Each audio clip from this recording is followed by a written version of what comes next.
जी नमस्कार, स्वागत है आप सभी का एएन टीचिंग के इस यूट्यूब फैमिली में। और मैं हूं Aditya, AN teaching YouTube family की तरफ से। कैसे हैं आप सभी? उम्मीद करते हैं आप सभी अच्छे होंगे, खुश होंगे।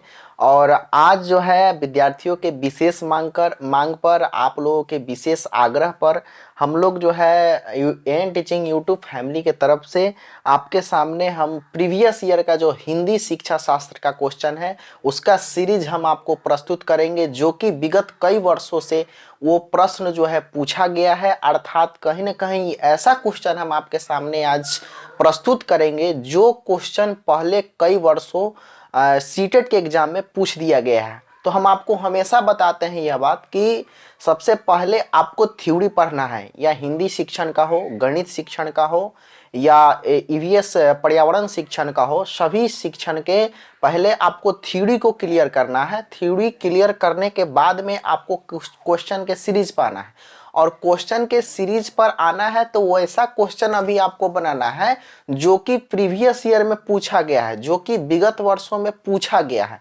अब ऐसा नहीं कि मॉडल पेपर आपके सामने उपस्थित हो तो मॉडल पेपर को अभी आप बनाने लगे, जी नहीं। अगर आप प्रथम बार सेट बनाने जा रहे हैं जो कि थ्योरी पढ़कर अभी स्पष्ट किए हैं, तो आपके सामने जो क्वेश्चन अभी प्रस्तुत होना चाहिए वो क्वेश्चन आपका प्रीवियस ईयर से संबंधित होना चाहिए। क्लियर? तो आज जो हम आपके सामने क्वेश्चन लेकर आए हैं वो सारे का सारे क्वेश्चन कहीं ना कहीं पूछा गया है। और सीटेट एग्जाम में, बल्कि जब से सीटेट एग्जाम चल रहा है उस सीटेट के एग्जाम में ये क्वेश्चंस पूछा गया है।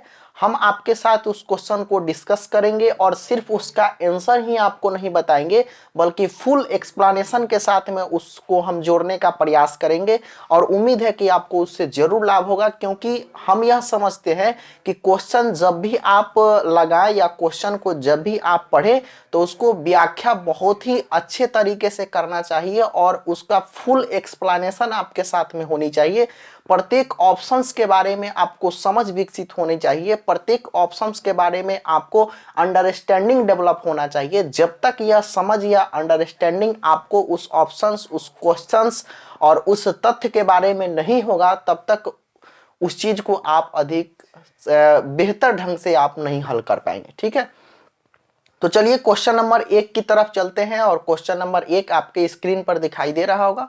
और क्वेश्चन नंबर 1 पर आते हैं। और सबसे पहली बात है कि आपको क्वेश्चन के हर एक पॉइंट को समझना है। ठीक है, आपको क्वेश्चन बहुत ही कम कराएंगे हम यहाँ पर। ऐसा नहीं कि 50, 100, 150 क्वेश्चन कराएंगे, बिल्कुल भी नहीं। 10, 15, 20 क्वेश्चन ही कराएंगे, लेकिन उसका फुल डिटेल देंगे। उससे आपको जो है एक क्वेश्चन से आपको 10 क्वेश्चन पकड़ने में सहायता मिलेगा, आपको जो है उससे लाभ मिलेगा, आपका अंडरस्टैंडिंग बढ़ेगा। क्लियर हुआ? चलिए क्वेश्चन नंबर 1 की तरफ आते हैं। क्वेश्चन नंबर 1 हमारा क्या कहता है, देखिएगा। कहता है कि समावेशी कक्षा में भाषा शिक्षण सिद्धांतों की विशेषताएं हैं। ठीक है, समावेशी कक्षा में भाषा शिक्षण सिद्धांतों की विशेषताएं हैं। ऑप्शन नंबर 1 यह कहता है कि भाषा बालक के परिवेश के अनुसार अर्जित किया जाता है। और ऑप्शन नंबर 2 कहता है कि समृद्ध वातावरण भाषा सीखने में सहायक होता है। बालक का अर्जित भाषा के अनुसार उनके प्रयोग के नियम बनाते हैं। और ऑप्शन नंबर 4 कह रहा है कि व्याकरण के नियम सिखाते हैं। देखिए, सबसे पहले आपको यह समझना है कि इस क्वेश्चन में कह क्या रहा है। तो यहाँ पर सबसे पहले बात जो कहा गया है वह किसका कहा गया है? समावेशी का। ठीक है, समावेशी शिक्षा के बारे में आप जरूर पढ़े होंगे। इसको हम लोग इंक्लूसिव एजुकेशन के नाम से जानते हैं इंग्लिश में। समावेशी शिक्षा मतलब इंक्लूसिव एजुकेशन। सबसे पहले जब इंडिया में हमारा शिक्षा व्यवस्था जब विकसित हुआ था तो उस समय जो हमारा एजुकेशन सिस्टम था, बहुत सारे एजुकेशन सिस्टम यहाँ पर चलाया गया। सबसे पहला जो एजुकेशन सिस्टम है वो हमारा, बताइएगा आप, सामान्य शिक्षा था। ठीक है, सामान्य शिक्षा, जिसको हम लोग बोलते हैं जनरल एजुकेशन, जिसको हम लोग बोलते हैं जनरल एजुकेशन। ठीक है, और ये जनरल एजुकेशन का हम एक आपके सामने सिंबल दे रहे हैं और वह सिंबल आपको इस तरह से प्रस्तुत कर रहे हैं। समझने की कोशिश कीजिएगा। आप इसका जब अंडरस्टैंडिंग डेवलप कर लेंगे तो आपको पढ़ने में कहीं भी परेशानी नहीं होगा। ठीक है, और उसके बाद में ये सामान्य शिक्षा का सिंबल हम ये दिए। तो सबसे पहले हमारे यहाँ जो एजुकेशन व्यवस्था मतलब शिक्षा व्यवस्था जब आया तो उन्होंने कहा कि भाई सबके लिए जनरल एजुकेशन होना चाहिए, सामान्य शिक्षा होना चाहिए। लेकिन सामान्य शिक्षा वही ग्रहण कर पाते थे जो लोग सामान्य वर्ग के हो। सामान्य वर्ग का मतलब कैटेगरी से मतलब नहीं है, मतलब कि इसमें विकलांग समाहित नहीं होते थे और विकलांग के साथ साथ में प्रतिभाशाली बालक भी समाहित नहीं होते थे इस जो जनरल एजुकेशन सिस्टम था उसमें। जैसा कि हम सीधा सीधा यह कह सकते थे कि जो विशिष्ट बालक होते थे वो विशिष्ट बालक इस एजुकेशन सिस्टम में अपने आप को अनुकूलित नहीं कर पाते थे, ठीक है। और विशिष्ट बालक हम उसे कहेंगे जो पढ़ने में काफी तीव्र हो, तेज हो, और या तो पढ़ने में काफी कमजोर हो। जैसे आप बालक के 3-4 प्रकार के बारे में जानते होंगे। जैसे होता है एक सामान्य जनरल स्टूडेंट होता है, सामान्य बालक होता है, ठीक है। एक पिछड़ा बालक होता है, एक एमआर चाइल्ड होता है जिसको हम लोग मेंटली रिटार्डेड चाइल्ड बोलते हैं, ठीक है। तो इस तरह का बालक के प्रकार के बारे में तो आप जानते होंगे। तो वैसे बालक जो कि किसी ना किसी तरह से स्पेशल थे, तो वो स्पेशल बालक के लिए इस एजुकेशन सिस्टम में अनुकूलित होना उनके लिए बहुत ही ज्यादा मुश्किल था। तो फिर जो है उनका यह मांग गया कि आखिर जो विशिष्ट बालक है, आखिर जो विशिष्ट बालक है वह बालक कहाँ पे जाए, विशिष्ट बालक है वह बालक कहाँ पे जाए। इस एजुकेशन सिस्टम में तो वह अनुकूलित नहीं हो पा रहा है। तो उसके लिए फिर से इस शिक्षा व्यवस्था को चेंज करके एक अलग एजुकेशन सिस्टम बनाया गया जिसको हम लोग जाने किस नाम से, तो विशिष्ट शिक्षा के नाम से, ठीक है। इसको हम लोग बोलते हैं इंग्लिश में स्पेशल एजुकेशन। जो इंग्लिश मीडियम वाले होंगे ध्यान देंगे इधर, इसको हम लोग बोले स्पेशल एजुकेशन, ठीक है, स्पेशल एजुकेशन। तो स्पेशल एजुकेशन का भी एक हम सिंबल बना दे रहे हैं, इस तरह का सिंबल, ठीक है। और उसके बाद में क्या हुआ कि जब यह सिस्टम आया तो केवल स्पेशल बच्चों पर ध्यान दिया जाने लगा। उसके बाद फिर से समस्या उत्पन्न हुई कि भाई जनरल बच्चा कहाँ पे जाए। तो मतलब एक ऐसा समस्या उत्पन्न हुआ कि जब हम सामान्य के लिए काम कर रहे हैं तो कहीं ना कहीं विशिष्ट के लिए कुछ नहीं कर पा रहे हैं, और जब हम स्पेशल एजुकेशन की तरफ बढ़ रहे हैं तो फिर जनरल एजुकेशन के लिए कुछ हम नहीं कर पा रहे हैं। तो फिर से एक और एजुकेशन सिस्टम आया जिसका नाम होगा हमारा, क्या बताइएगा, एकीकृत शिक्षा, ठीक है। एकीकृत शिक्षा, एकीकृत शिक्षा। अब एकीकृत शिक्षा में हुआ क्या, यहाँ पर डियर स्टूडेंट्स की सामान्य शिक्षा और विशिष्ट शिक्षा को जोड़ दिया गया। मतलब इधर सामान्य शिक्षा भी इसमें रहेगा और विशिष्ट शिक्षा भी इसमें रहेगा। सामान्य शिक्षा और विशिष्ट शिक्षा दोनों प्रकार की शिक्षा व्यवस्था इसमें रहेगा।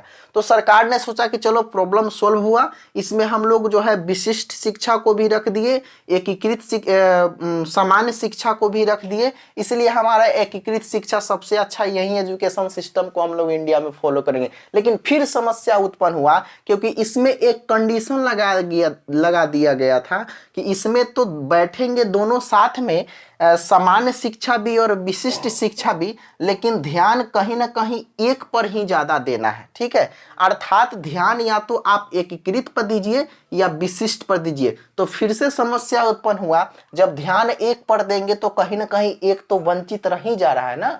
इसका मतलब फिर से हुआ कि नहीं, यह एजुकेशन सिस्टम भी नहीं चलेगा।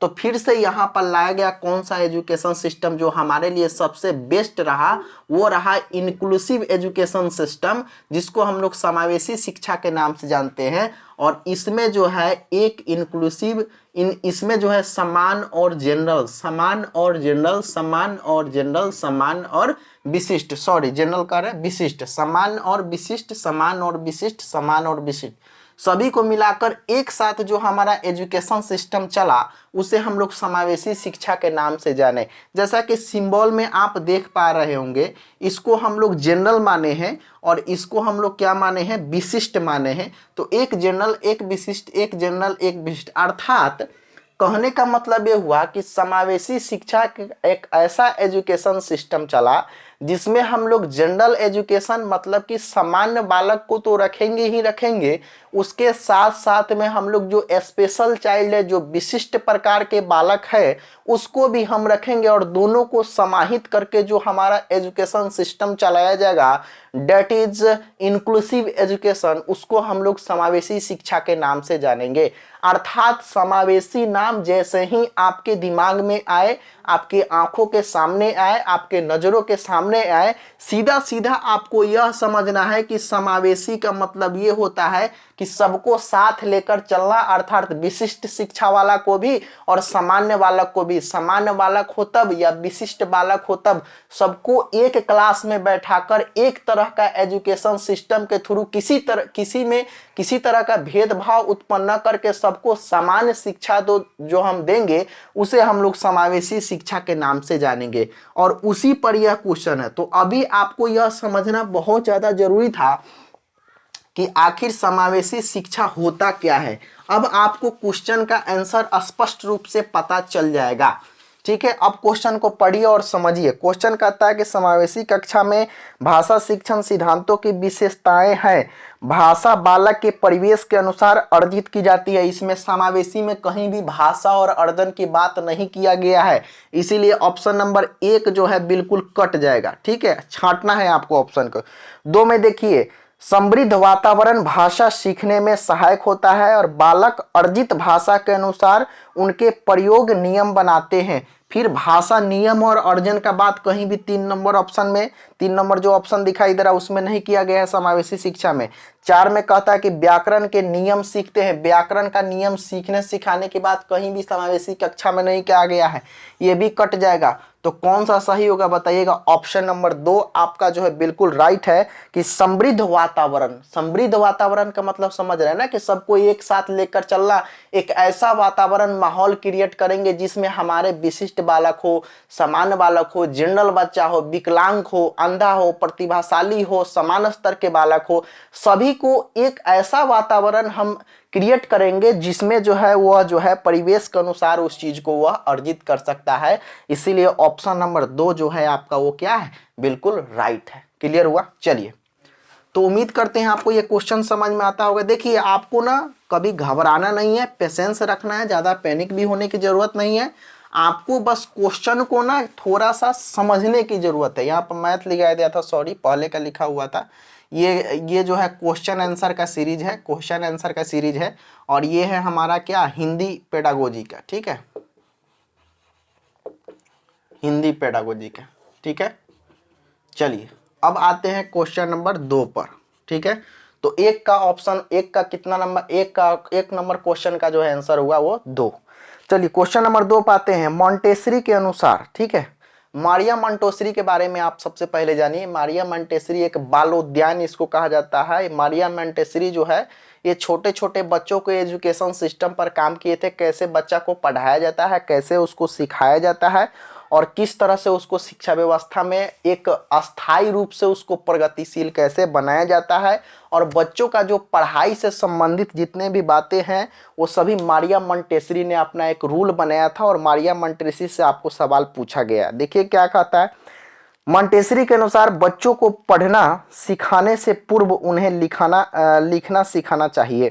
ठीक है, कहता है कि बच्चों को पढ़ाने सिखाने से पूर्व उन्हें लिखाना सिखाना चाहिए। अरे आपको हिंदी शिक्षण में बताया है कि हिंदी शिक्षण में कहा गया है कि भाषा एक नियमबद्ध प्रक्रिया है और किस नियम के थ्रू चलता है, तो LSRW ये हमारा एक नियमबद्ध प्रक्रिया है जिसको हम लोग कहते हैं लिसनिंग, स्पीकिंग, रीडिंग, राइटिंग। ठीक है, पहले बच्चा लिसनिंग करेगा, उसके बाद में स्पीकिंग, उसके बाद रीडिंग, उसके बाद राइटिंग। और ये चारों एक दूसरे से क्या रहते हैं, कोरिलेट रहता है, अंतर संबंधित रहता है। हमारा लिसनिंग मतलब सुनना, स्पीकिंग मतलब बोलना, रीडिंग मतलब क्या, पढ़ना, और राइटिंग मतलब लिखना। तो यहाँ पर ऑप्शन नंबर क्या कहता है, भाषा एक नियमबद्ध प्रक्रिया है, याद रखेंगे। और भाषा नियमबद्ध प्रक्रिया है तो कैसे है, तो इसका एक सीरीज है LSRW जिसको हम लोग कहते हैं लिसनिंग, स्पीकिंग, रीडिंग और राइटिंग। ये चारों एक दूसरे से अंतर संबंधित रहते हैं, इस बात को याद रखेंगे। तो यहाँ पर तो ऑप्शन नंबर 1 कहता है कि बच्चों को पढ़ना सिखाने से पूर्व लिखना। अरे पढ़ना सिखाने से पूर्व, पहले तो पढ़ना सिखाना है ना, तब तो उसके बाद में जो है लिखना सिखाना। लेकिन यहाँ पर कहता है कि पढ़ने से पहले ही लिखना सिखाए, तो ये तो ऑप्शन नंबर 1 गलत हो गया बिल्कुल। ठीक है, चलिए ऑप्शन नंबर 2 पर आते हैं। कहता है कि लिखना सिखाने से पूर्व पढ़ाया जाना चाहिए। लिखना सिखाने से पूर्व, लिखना यहाँ पर है, ठीक है, और पढ़ाया सिखाना, लिसनिंग स्पीकिंग रीडिंग, रीडिंग मतलब क्या, पढ़ना। तो लिखना सिखाने से पूर्व पढ़ाया सिखाना जाना चाहिए। बिल्कुल ऑप्शन नंबर 2 तो बिल्कुल राइट लग रहा है, क्योंकि इस पर सेट हो गया है ऑलरेडी कि आपको लिखना सिखाने से पूर्व जो है क्या करना है, पढ़ाना सिखाना है। क्लियर। तो ऑप्शन नंबर 2 जो है यह कह रहा है, इसीलिए ऑप्शन नंबर 2 सही होना चाहिए, लेकिन आगे भी ऑप्शन पर बढ़ेंगे। चलिए 3 नंबर क्या कहता है, लेखन वाचन की अपेक्षा सरल व आनंदमय कार्य है। लेखन जो है वाचन की अपेक्षा, वाचन मतलब होता है बोलना, ठीक है, स्पीकिंग। लेखन जो है वाचन की अपेक्षा सरल व आनंदमय है। नहीं, पहले तो यहाँ पर ना, यहाँ पर लेखन में जो है सबसे पहले बात होती है ना कि पहले बच्चा स्पीकिंग करना चालू करता है, तब उसके बाद में राइटिंग करना चालू करता है। और यहाँ पर ए और बी दोनों कह दे रहा है 4 नंबर ऑप्शन में, तो ए जब कट गया तो फिर ए बी दोनों होने का सवाल ही नहीं है। इसीलिए ऑप्शन नंबर 2 जो है बिल्कुल राइट है। इसीलिए 2 नंबर क्वेश्चन का कितना नंबर ऑप्शन होगा, 2 नंबर आंसर जो है बिल्कुल राइट है। आपको इस क्वेश्चन में क्या सीख मिला, सीख यही मिला कि मारिया मोंटेसरी इनका पूरा नाम था। मोंटेसरी ने बच्चों का जो एजुकेशन सिस्टम है किस तरह से उसको सिखाना है, कैसे सिखाना है, उस पर ज़्यादा काम किए थे। उसके बाद में LSRW listening speaking reading writing एक भाषा का नियमबद्ध प्रक्रिया है, जिसमें ये चारों एक दूसरे से क्या रहते हैं, तो अंतर संबंधित रहता है। क्लियर हुआ। चलिए नेक्स्ट क्वेश्चन पे आते हैं, क्वेश्चन नंबर 3 पे। क्वेश्चन नंबर 3 जो है आपका क्या कहता है कि मातृभाषा के संबंध में कौन सा कथन सही है। ठीक है, क्वेश्चन नंबर 3 यह कहता है कि मातृभाषा के संबंध में कौन सा कथन सही है। ठीक है, स्क्रीन पर आपको 3 नंबर क्वेश्चन दिख रहा होगा, और देखिए 3 नंबर क्वेश्चन कहता है कि मातृभाषा के संबंध में कौन सा कथन सही है। तो सबसे पहला यहाँ पर हमारा एक शब्द आया, क्या बताइएगा, मातृभाषा। डियर स्टूडेंट्स, इसको हम लोग बोलते हैं मदर टंग। मातृभाषा के बारे में हमने पढ़ाया भी है आपको, और मातृभाषा के बारे में हमने यह बताया है आपको कि घर में जो बोले जाने वाली जो बच्चों का क्षेत्र भाषा होता है उसे हम लोग मातृभाषा के नाम से जानते हैं। और मातृभाषा बल्कि मम्मी या पापा नहीं बोलते हैं, बल्कि बच्चे उसको बोलते हैं। उसको सीधा सीधा यह समझे कि बच्चे जब जन्म के बाद में जो अपने घर परिवार आस पड़ोस माता पिता पेरेंट्स से जो अपना एक लैंग्वेज यूज करता है, जो उसका क्या कहलाता है, मदर टंग लैंग्वेज कहलाता है, उसको हम लोग मातृभाषा के नाम से जानते हैं। और उसका एक अपना क्षेत्र भाषा हुआ हो जाता है, जिसको हम लोग मातृभाषा कहते हैं। चलिए इसका कंसेप्ट आप समझ गए। ऑप्शन नंबर 1 क्या कहता है, ऑप्शन नंबर 2 क्या कहता है, ऑप्शन नंबर 3 क्या कहता है, ऑप्शन नंबर 4 क्या कहता है, देखिएगा। तो ऑप्शन नंबर 1 क्या कहता है कि यह बालक की माँ के द्वारा बोली जाने वाली भाषा। अरे अभी तो बताए हम आपको कि बालक के द्वारा बोला जाएगा, बालक के माँ के द्वारा मातृभाषा नहीं बोला जाएगा। बालक के माँ के द्वारा कभी भी मदर टंग को नहीं बोला जाएगा, बल्कि बालक द्वारा बोला जाएगा। तो ऑप्शन नंबर 1 तो बिल्कुल कट गया। चलिए ऑप्शन नंबर 2 क्या कहता है कि यह बालक के क्षेत्र में बोले जाने वाली भाषा है। अभी अभी हमने पूरा सही बताया कि बालक क्षेत्र में बोले जाने वाली भाषा को वो अपने यूज करता है, उसको हम लोग क्या कहते हैं, मदर टंग कहते हैं। लेकिन ऑप्शन नंबर 3 देख लेते हैं, यह माँ द्वारा बालक के लिए प्रयोग की जाने वाली लाड प्यार की भाषा है। नहीं, माँ के द्वारा कभी भी इसको यूज नहीं किया जाएगा, गलत बात है। ठीक है, 3 नंबर कट गया। 4 नंबर देखिए, इसमें से कोई नहीं, ये तो खैर हो ही नहीं सकता, इसमें कोई ना कोई तो हमको लग रहा है। इसीलिए ऑप्शन नंबर 2 जो है बिल्कुल राइट है, क्योंकि जो मातृभाषा होता है, जो मदर टंग होता है, बच्चों का अपना क्षेत्र भाषा होता है, बच्चे उसको अपने से डेवलप करते हैं। मातृभाषा जो है बच्चे अपने से डेवलप करते हैं, उसको कोई सिखाता नहीं है। जैसे मान लीजिए पानी के बारे में, और पानी इसका हिंदी में हम लोग कहते हैं पानी, इंग्लिश में कहते हैं हम लोग क्या, वाटर, लेकिन बच्चा इसी को मातृभाषा में क्या कह देता है, मॉम। ठीक है, और मम तो हम लोग सिखाते नहीं है, नहीं मम्मी बोलते हैं, नहीं पापा बोलते हैं, लेकिन फिर भी बच्चा जो है मम उसको कहने लगता है, तो कहीं ना कहीं वह भाषा एक ऐसा होता है जो उसका अपना एरिया होता है, उसको खुद डेवलप कर लेता है कभी कभी और मम कहने लगता है। क्लियर हुआ? तो इससे हमको स्पष्ट होता है कि ऑप्शन नंबर 2 हमारा बिल्कुल राइट होगा। क्लियर हुआ? चलिए नेक्स्ट क्वेश्चन पे आते हैं, क्वेश्चन नंबर 4। उम्मीद करते हैं आपको अच्छा लगता भी होगा। अगर आपको अच्छा लग रहा है तो प्लीज़ वीडियो को किसी दूसरे स्टूडेंट के पास जो कि सीटेट का तैयारी कर रहे हैं और हम आपके लिए बिल्कुल तत्पर है, आप उनके पास शेयर करें और ज़्यादा से ज़्यादा लोगों को इस चैनल के माध्यम से जोड़ें, ताकि हमको भी पुनर्बलन मिले और हमको ऐसा लगे कि हाँ, बच्चे जब हमारे लिए कर रहे हैं तो हम भी आपके लिए तत्पर रहेंगे और पूर्णतः इस पर हम आपको तैयारी कराते रहेंगे और हमेशा आपसे जुड़े रहेंगे। आपको कहीं ना कहीं लाभ मिलेगा इससे। तो प्लीज़ इस वीडियो को किसी दूसरे स्टूडेंट जो कि सीटेट की तैयारी करने वाले हैं, टीचिंग एग्जाम्स की तैयारी करते हैं, उनके पास वीडियो को शेयर करें। क्लियर?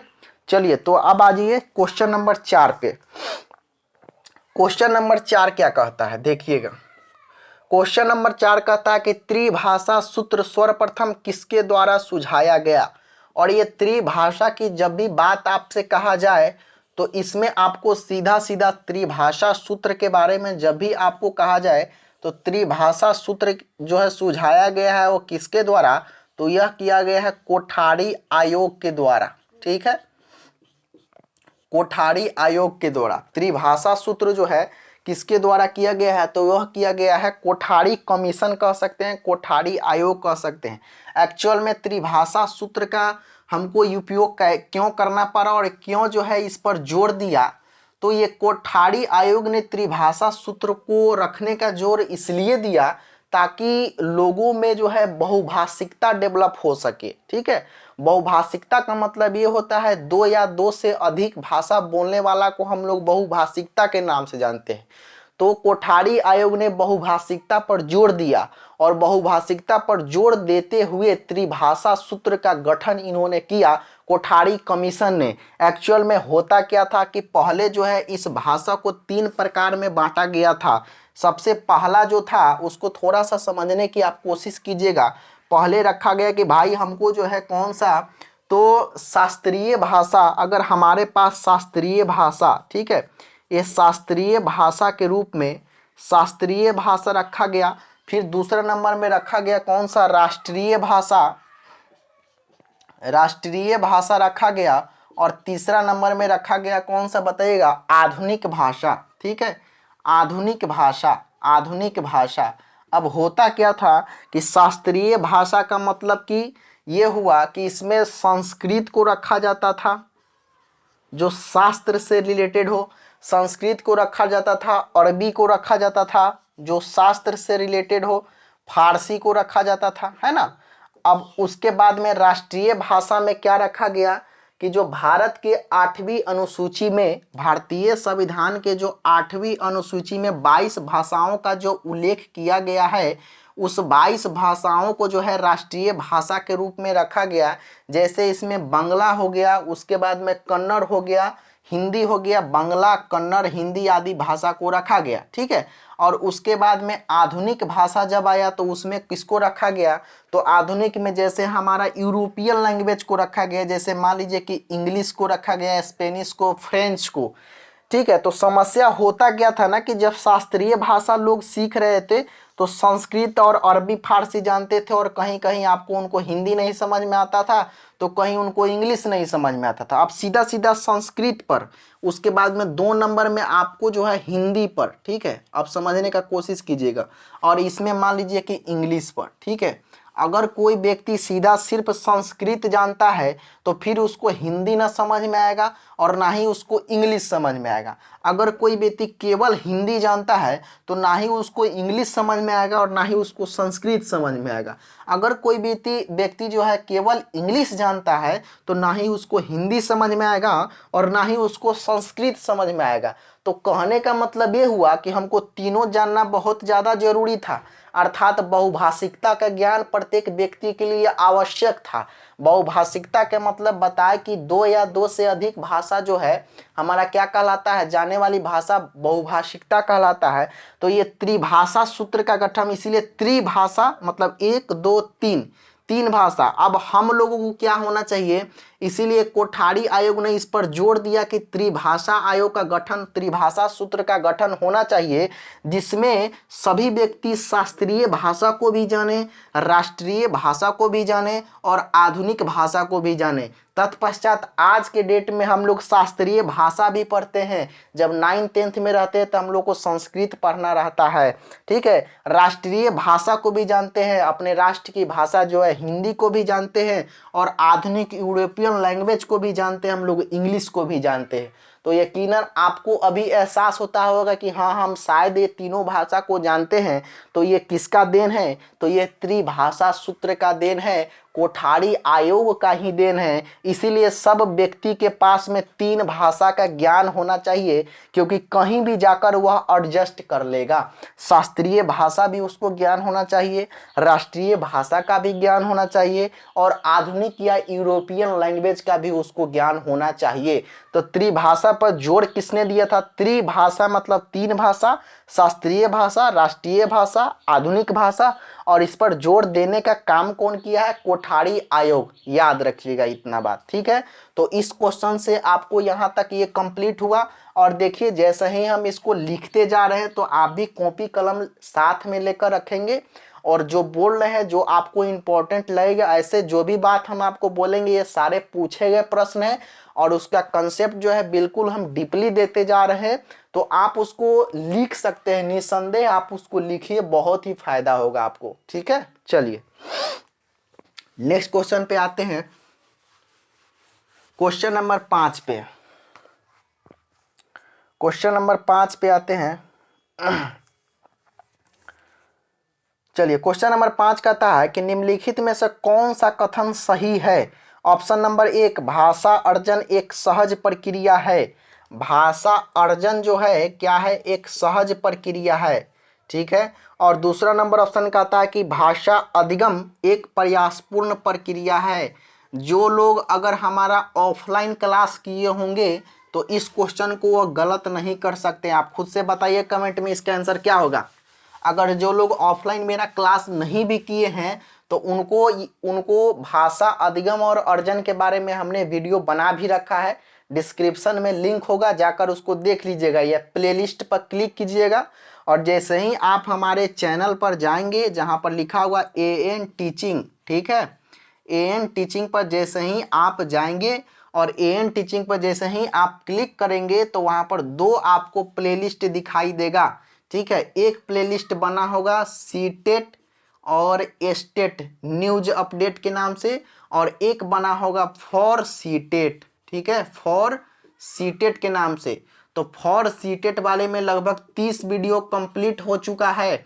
तो उस वाले लिंक पर जैसे ही आप क्लिक करेंगे तो 30 वीडियो जो सीटेट के लिए हमने पढ़ाया है आपके लिए, वो सारा वीडियो आपके सामने खुल जाएगा, और उसमें आप देख लीजिएगा थंबनेल किसमें भाषा अर्जन और अधिगम हम पढ़ाए हैं, उसको जाकर देख लीजिएगा, आपका कंसेप्ट क्लियर हो जाएगा।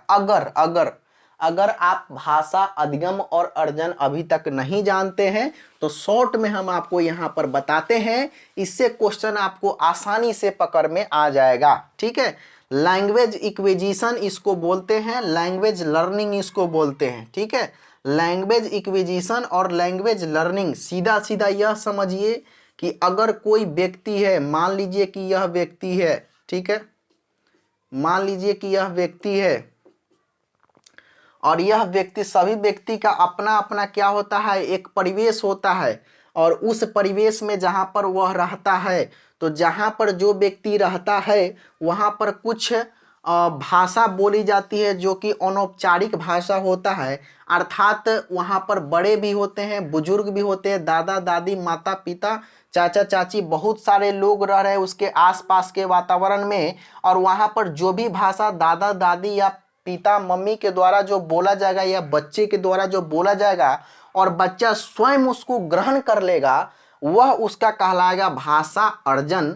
जबकि भाषा अधिगम क्या होता है कि वह स्कूली परिवेश में जाकर जो भाषा को सीखता है, अर्थात एक निश्चित समय में यह है स्कूल, और स्कूल में बच्चा का हो गया एडमिशन, और एडमिशन होने के बाद में जो टीचर्स के द्वारा जो स्कूली परिवेश में जो भाषा को सीखता है, डेट इज लैंग्वेज लर्निंग, उसको हम लोग भाषा अधिगम के नाम से जानते हैं।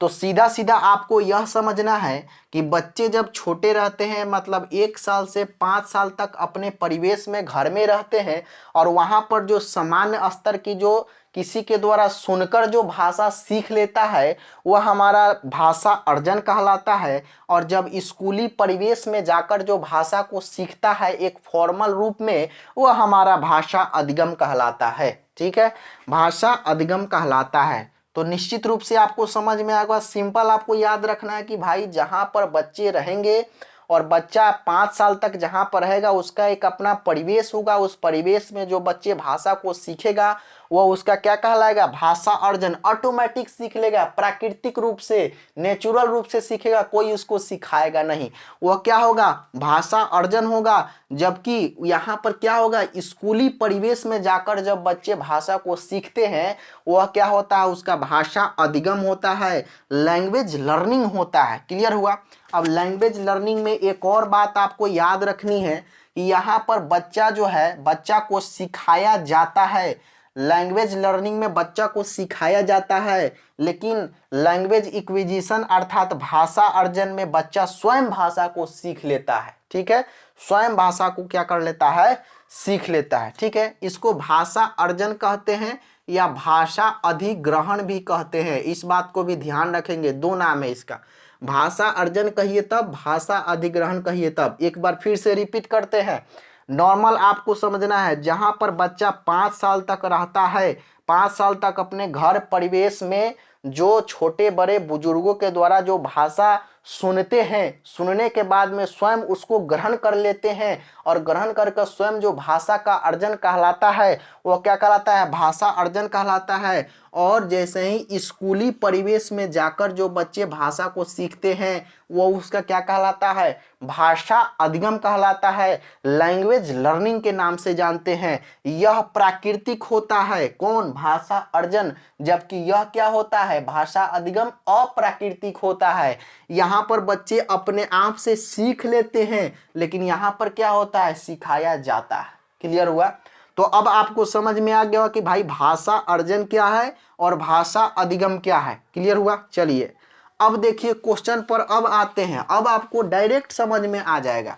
होता क्या है कि कभी कभी आप लोग क्वेश्चन को सीधा सीधा रटने लगते हैं उसको सीधा कि क्वेश्चन ये है, ऑप्शन नंबर 2, ऑप्शन नंबर 3। वैसे नहीं होगा। ये जो है जनरल कॉम्पिटिटिव एग्जाम नहीं है, बैंक एसएससी रेलवे नहीं है कि आप सीधा रट लीजिए कि भारत की राजधानी कहाँ है तो दिल्ली, और बिहार की राजधानी कहाँ है तो पटना। ऐसा वाला क्वेश्चन इसमें पूछेगा ही नहीं, और ना ही क्वेश्चन टकराएगा। तो आपको क्या करना है, उसको फुल एक्सप्लेनेशन के साथ में शब्द के अर्थ को समझते हुए आपको समझना है। जैसे यहाँ पर अर्जन जैसे ही आया है, जैसे ही अर्जन आया है, जैसे ही यहाँ पर अधिगम आया है, तो आपको सबसे पहले समझना होगा कि व्हाट इज लैंग्वेज एक्विजिशन और what is language learning and what difference between language education and language learning.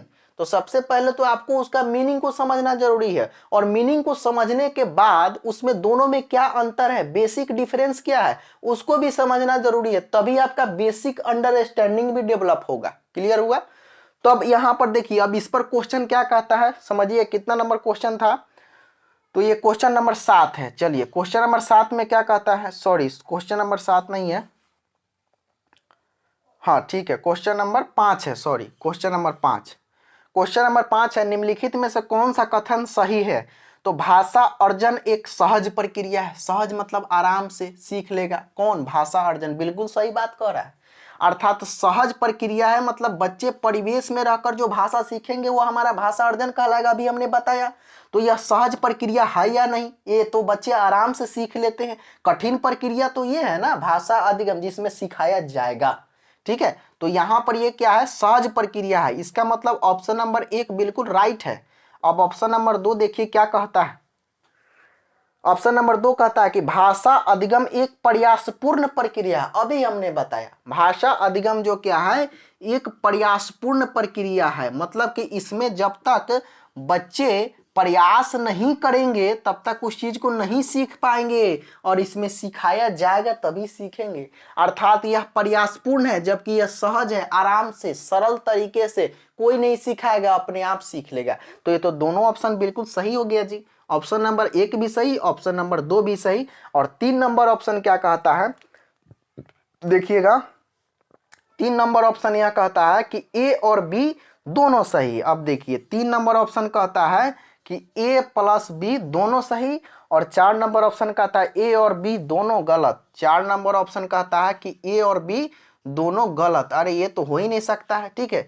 अब ये तीनों का तीनों ऑप्शन हमको सही दिखाई दे रहा है, ये भी सही, बी भी सही, लेकिन ऑप्शन नंबर 3 में ए और बी दोनों सही जब दे दिया है, दोनों सही जब दे दिया है, तो हम लोग किस पर जाएंगे, ऑप्शन नंबर 3 की तरफ जाएंगे। इसीलिए 5 नंबर क्वेश्चन का कितना नंबर ऑप्शन हुआ, तो 3 नंबर ऑप्शन बिल्कुल राइट है। और इसमें आपको उम्मीद करते हैं कि इसका कंसेप्ट आपको समझ में आ भी गया होगा कि what is language acquisition and what is language learning and what difference between language learning and language acquisition. Basic अंतर भी आपको समझ में आ गया होगा। तत्पश्चात तो आपको क्वेश्चन का आंसर भी समझ में आ गया होगा। चलिए नेक्स्ट क्वेश्चन की तरफ बढ़ते हैं। क्वेश्चन नंबर 6 पे आते हैं। क्वेश्चन नंबर 6 पे आते हैं। चलिए क्वेश्चन नंबर 6 क्या कहता है कि वाइगोत्स्की ने भाषा विकास का डैश परिप्रेक्ष्य प्रस्तुत किया है। जैसे ही आपको माय डियर स्टूडेंट्स, जैसे ही आपको कह देगा वाइगोत्स्की के बारे में, वाइगोत्स्की के बारे में जैसे ही आपको कहे, सीधा सीधा वाइगोत्स्की महोदय जो है यह किससे संबंधित है, तो समाज या संस्कृति से संबंधित है। ठीक है, समाज या संस्कृति से संबंधित हमारे कौन से मनोवैज्ञानिक, तो वाइगोत्स्की महोदय। ठीक है, जैसे ही आपको व्यवहारिकता की बात कह दे, व्यवहारिकता की बात कह दे, बिहेवियर पर जैसे ही क्वेश्चन जाएगा, तो बिहेवियर वाला क्वेश्चन का आंसर सीधा सीधा बिहेवियर से संबंधित मनोवैज्ञानिक जो थे वो हमारे कौन थे, स्किनर महोदय। स्किनर, याद रखिएगा इसको। ठीक है, जैसे ही आपको जो है पूछ दे भाषा जन्मजात के बारे में, भाषा जन्मजात की बात कौन किया है, भाषा जन्मजात की बात कौन किया है, तो सीधा आपको याद रखना है कौन सा, चॉम्स्की महोदय। ठीक है, अगर आपसे कह दे अहम केंद्रिता की बात किसने की है, अहम केंद्रिता की बात किसने की है, तो आपको याद रखना है पियाजे महोदय, पियाजे महोदय। ये सब वैज्ञानिक बिल्कुल वेरी वेरी इंपॉर्टेंट है आपके एग्जाम के लिए। यहाँ से सवाल आपको रहता है, जब भी आपसे कहे वाइगोत्स्की के बारे में, सीधा समाज और संस्कृति पर आ जाइएगा। जब भी आपसे व्यवहारिकता मतलब बिहेवियर के बारे में कहेगा, सीधा सीधा आप किस पर आना है, आपको बताइएगा स्किनर पे आ जाइएगा। जब भी आपको भाषा जन्मजात के बारे में कहे, तो सीधा सीधा आपको किस पे आना है, चॉम्स्की पे आना है। और जब भी आपको अहम केंद्रिता की बात कहे, तो किस पे आना है, पियाजे महोदय पे आना है। क्लियर हुआ। अब इस क्वेश्चन में क्या कहता है आप देख लीजिए, और इस सारों को क्वेश्चन, ये जितने भी चीज हम बताएं आपको कॉपी लेकर बैठना है और उसमें नोट करना है। 5 क्वेश्चन बताएंगे हम, बिल्कुल 7 क्वेश्चन बताएंगे, लेकिन उससे 50 क्वेश्चन आपका क्लियर होगा। ठीक है, अब देखिए हम 5 ही क्वेश्चन, 6 ही क्वेश्चन आपको करा है, लेकिन बहुत सारे प्रश्न इसमें जुड़े हुए हैं, तो आपको इसको समझने की जरूरत है। ठीक है ना, तो यहां पर वाइगोत्स्की में कौन हो जाएगा, समाज या संस्कृति। अब क्वेश्चन क्या किया है देख लीजिए, वाइगोत्स्की ने भाषा विकास का डैश परिप्रेक्ष्य प्रस्तुत किया है, तो व्यवहारवादी, बिल्कुल भी नहीं। व्यवहारवादी किससे संबंधित है, स्किनर से। यहां पर तो किसका बात कर रहा है, वाइगोत्स्की का। 2 नंबर कहता है समाज संस्कृति, बिल्कुल हो गया। समाज संस्कृति का जब भी बात करें, तो आप सीधा सीधा किसके साथ जाएंगे बताइएगा माय डियर स्टूडेंट्स, आपको जाना है वाइगोत्स्की महोदय के साथ में। जब भी समाज और संस्कृति, सोशल और कल्चर का जो बात करते हैं, वह करते हैं वाइगोत्स्की महोदय। तो आपको सीधा सीधा इसका आंसर कौन सा हो जाएगा, ऑप्शन नंबर 1 जो है बिल्कुल राइट है। तो 6 नंबर का ऑप्शन नंबर 1 जो है इसका बिल्कुल राइट हो जाएगा। क्लियर हुआ। चल, वीडियो कैसा लगा आप लोग कमेंट में ज़रूर बताएंगे। अगर इस तरह का वीडियो आप और चैनल पर चाहते हैं फुल एक्सप्लेनेशन के साथ में क्वेश्चन आंसर का, तो आप हमें कमेंट में ज़रूर बताएंगे कि सर वीडियो अच्छा लगा है, आगे कंटिन्यू किया जाए। आज क्वेश्चन बहुत ही कम था, लेकिन आगे से कोशिश करेंगे कि हम लोग क्वेश्चन भी ज़्यादा रखें, थोड़ा सा टाइम ड्यूरेशन भी बढ़ा देंगे और आपको फुल एक्सप्लेनेशन के साथ में हम क्वेश्चन को डिस्कस कराएंगे। अगर अच्छा लगे तो कमेंट में आप ज़रूर बताइए ताकि हमको पता चल सके। मिलते हैं फिर से आपको नेक्स्ट वीडियो में, तब तक के लिए जय हिंद, वंदे मातरम।